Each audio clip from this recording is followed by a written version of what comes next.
Selamat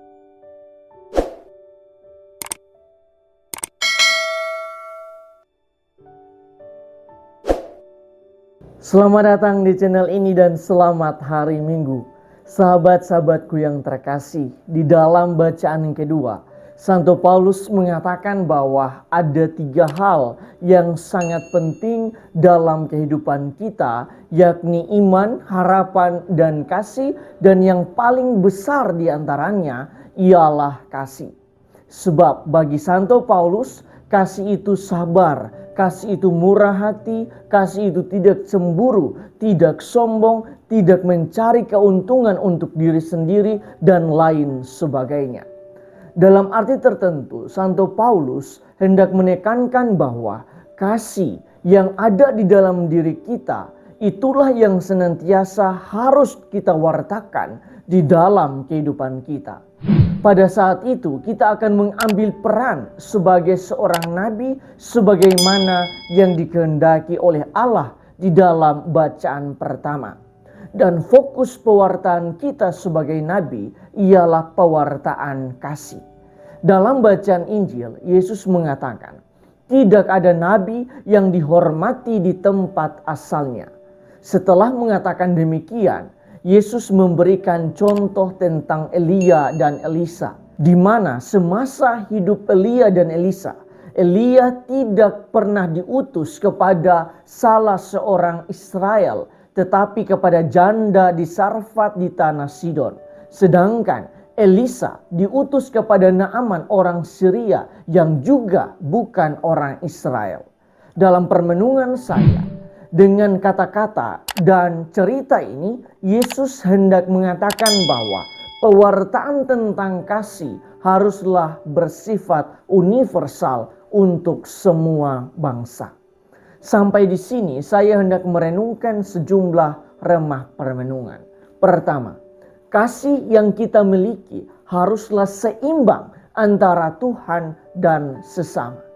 Tidak mungkin kita begitu mengasihi Tuhan lewat ketekunan di dalam ekaristi dan doa-doa pribadi kita, tetapi kita mengabaikan kasih kepada sesama.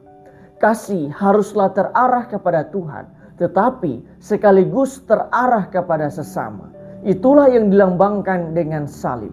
Dalam arti tertentu, jika kita mampu berbuat kasih kepada sesama, berarti kita juga sudah mengasihi Tuhan.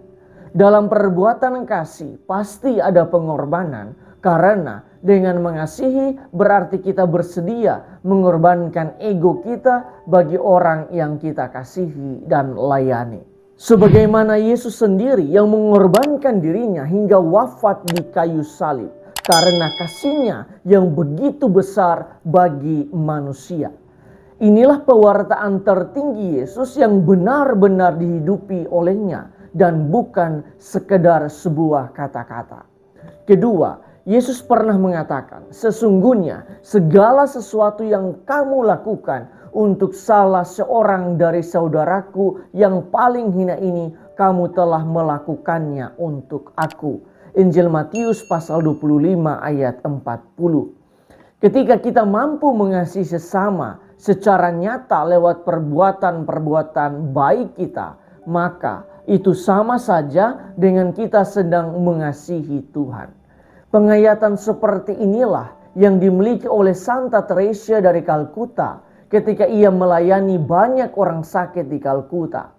Ia mengatakan bahwa aku melihat Yesus dalam diri orang-orang sakit itu, sehingga ia melayani mereka dengan kasih yang besar.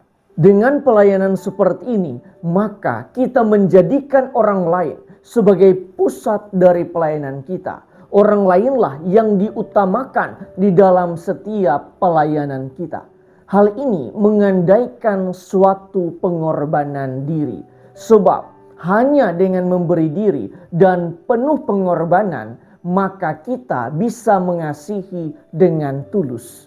Dan hanya dengan penyangkalan diri kita, maka kita dimampukan untuk mengasihi dengan murni. Ketiga, pewartaan dengan kasih yang dilakukan oleh Yesus senantiasa menjunjung tinggi manusia dan kemanusiaan itu sendiri. Yesus begitu mengasihi manusia dan manusia ditempatkan sebagai pusat dari cinta kasih-Nya. Oleh karena itu, sebagai pengikut Yesus hendaknya juga di dalam setiap ucapan dan tindakan kita senantiasa menyerupai Yesus yang selalu mengasihi dan mengampuni. Bukan sebaliknya, kita menjadi pribadi yang menyebarkan kebencian, hinaan, dan lain sebagainya. Inilah pewartaan yang sesungguhnya sebagai pengikut Yesus. Tuhan memberkati kita semua.